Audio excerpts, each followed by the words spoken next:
উত্তরবঙ্গ বিশ্ববিদ্যালয়ের গবেষিকা ছাত্রীর আত্মহত্যার ঘটনায় অভিযুক্ত অধ্যাপক সিদ্ধার্থ শঙ্কর লাহার বহিষ্কার ও শাস্তির দাবিতে এবিভিপির ডাকে 24 ঘন্টা ছাত্র ধর্মঘট উত্তরবঙ্গ বিশ্ববিদ্যালয়ে। সোমবার সকালে বিশ্ববিদ্যালয়ের 2 নম্বর গেট বন্ধ করে ওয়াচ অ্যান্ড ওয়ার্ডে তালা ঝুলিয়ে বিভিন্ন বিভাগ বন্ধ করে এবিভিপি।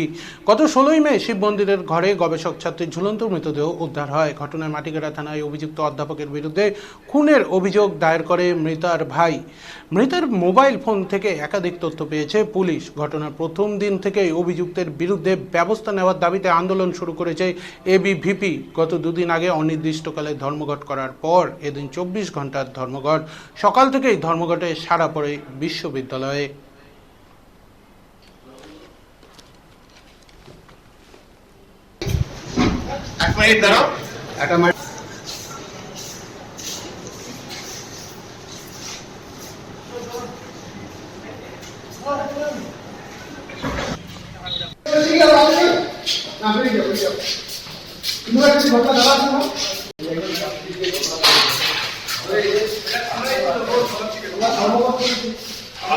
খুলেই ছিল বাঁচানোর চেষ্টা হচ্ছে 25 লাখ টাকা নিয়ে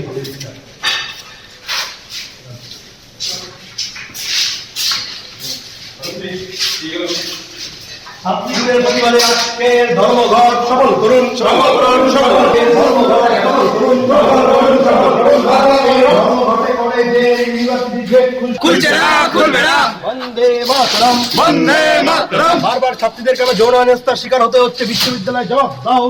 চাই জব দাও, ছাত্রীদের যৌন হেনস্থার শিকার হতে হচ্ছে, বিশ্ববিদ্যালয় জবাব দাও। চাই জব দাও। আজকে ধর্মঘট সফল করুন, সফল করুন, সফল করুন। আজকে ইউনিভার্সিটি গেট খুলছে না, খুলবে না, খুলছে না।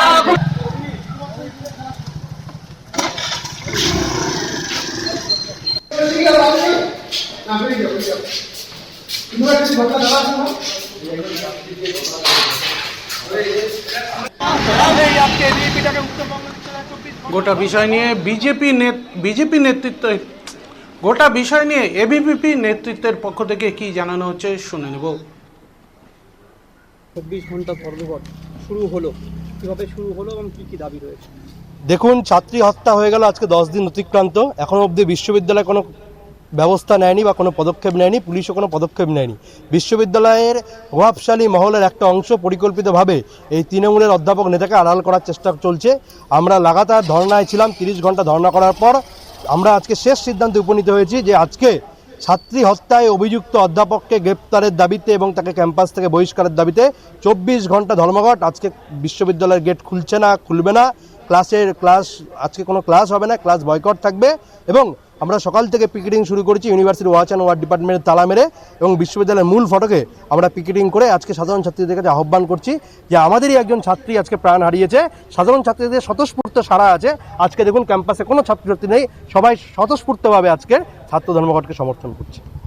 বিশ্ববিদ্যালয়ের কি প্রভাব পড়তে পারে? বিশ্ববিদ্যালয় সম্পূর্ণরূপে বন্ধ আছে, শুধুমাত্র একটি খেলা, সেটা আওতার বাইরে, বাকি সমস্ত কিছু বন্ধ আছে। সাধারণ ছাত্রছাত্রীরা স্বতঃস্ফূর্তভাবে এই বন্ধকে সমর্থন করছে। এখন অভিযুক্ত অধ্যাপককে গ্রেপ্তার, বহিষ্কার, সেটা কিছুই হলো না, আপনারা তো তার দাবি রাখছেন। সেই দাবিতেই আন্দোলন। যদি গ্রেপ্তার ধর্মঘট না হয়, আজকে 24 ঘন্টা ধর্মঘট করছে, এরপরে আমরা লাগাতার ধর্মঘটের পথে হাঁটতে বাধ্য হব। কেন করছে না বিশ্ববিদ্যালয় পুলিশ? প্রভাবশালী মহলের একটা অংশ পরিকল্পিতভাবে ওনাকে আড়াল করার চেষ্টা চলছে, যেহেতু তৃণমূলের অধ্যাপক নেতা, এবং প্রথমবার নয়, এর আগেও উনি একাধিকবার এই ঘটনা ঘটিয়েছেন। এখানে ইউনিভার্সিটি যারা প্রভাবশালী, যারা ইউনিভার্সিটি প্রশাসনে রয়েছেন, তারা পরিকল্পিতভাবে অনেকে ছুটি নিয়ে নিজের গা বাঁচানোর চেষ্টা করছে। আমরা গা বাঁচাতে দেবো না, গ্রেপ্তার এবং বহিষ্কার করতে হবে। যতক্ষণ না হবে ততক্ষণ আন্দোলন চলবে। শুভব্রত অধিকারী, কেন্দ্রীয় কার্য সমিতির সদস্য। উত্তরবঙ্গ বিশ্ববিদ্যালয়ের সায়েন্সের ডিন ডক্টর মহেন্দ্রনাথ রায় গোটা বিষয় নিয়ে কি জানাচ্ছেন শুনে নেব।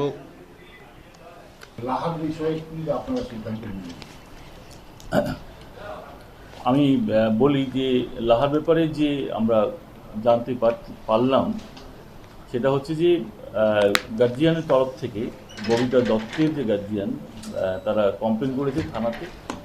ও আমাদের ইউনিভার্সিটি তো ওরা প্রথমে কমপ্লেন করেনি, স্টুডেন্ট বিভিন্ন জায়গার থেকে এসে তারা একটা অভিযোগ করেছিল, কিন্তু সেই অভিযোগ তো আমরা বেস করে আমরা কোনো সিদ্ধান্ত নিতে পারি না।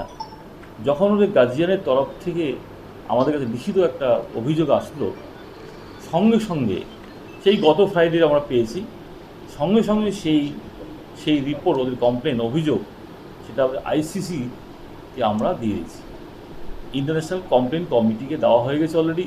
এবং সেখানে যে যে আমাদের প্রিজাইডিং অফিসার তাদের সঙ্গে আমি কথাও বলেছি যে এটা আন্ডার প্রসেস, এবং সেখানে উনিও বললেন যে এটা আন্ডার প্রসেস, একটু সময় লাগবে। তারপরে আমাদের যে যে সুইসাইডার তার গার্জিয়ানকে ডাকা হবে, এবং যে দোষী তাকেও ডাকা হবে, তার একটা ইন্টারভিউ হবে, তারপরে আমাদের রিপোর্ট প্লেস করবে।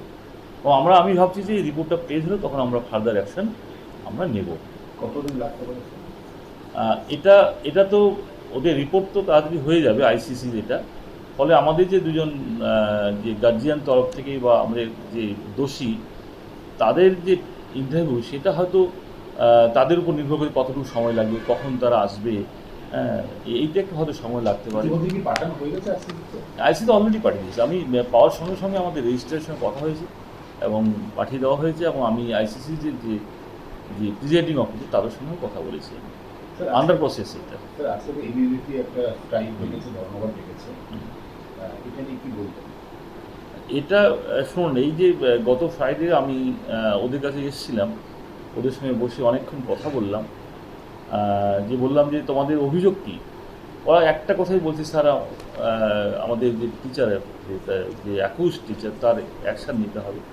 তখন আমি তাদের বোঝালাম যে আমরা কমপ্লেনটা পেয়েছি আমরা গার্জিয়ানের তরফ থেকে, সেটা অলরেডি আমরা আইসিসিকে আমরা প্লেস করেছি। সেটা আমি যে কনভেনার যে প্রিজাইডিং অফিসার তার সঙ্গে কথা বলেছি, সেটা অলরেডি আন্ডার প্রসেস, এবং সেখান থেকে আমাদের রিপোর্ট এসে গেলে আমরা কিন্তু কঠোর অ্যাকশান নিব যদি সে দোষী হন। তার সত্ত্বেও আজকে স্ট্রাইক সেটা তো এখন মানে তাদের সঙ্গে আজকে আমি কেমিস্ট্রি ডিপার্টমেন্ট থেকে এসে আমি অ্যাডমিনিস্ট্রেটিভ বিল্ডিংয়ে এসে দেখছি যে বন্ধ মেন গেট, কিন্তু কারোর সঙ্গে দেখা হলো না। হয়তো তাদেরকে জিজ্ঞাসা করলাম যে তাদের অভিযোগটা কী, কেন তারা করছে, কিন্তু সেই জন্য ফলে মানে আমার পক্ষে বলা কী জন্য ওরা করছে আজকে আন্দোলনটা। প্রভাব দেখুন না, আমি তো অফিসে হয়ে কাজ করছি, আমার চারিদিকে আপনারা সব আমাদের যে কর্মচারীরা কাজ করছে, হ্যাঁ, এবং আমার তো মনে হয় না, যেহেতু আমি যখন কাজ করছি আমাদের চারিদিকে যারা করছে, প্রভাবটা আপনারাই বুঝতে পারছেন, আপনারা এসছেন, আপনারা দেখছেন, হ্যাঁ, আপনারা তো সব জায়গায় খবর নিচ্ছেন, এটাই বুঝতে পারবেন ভালো করে আপনারা।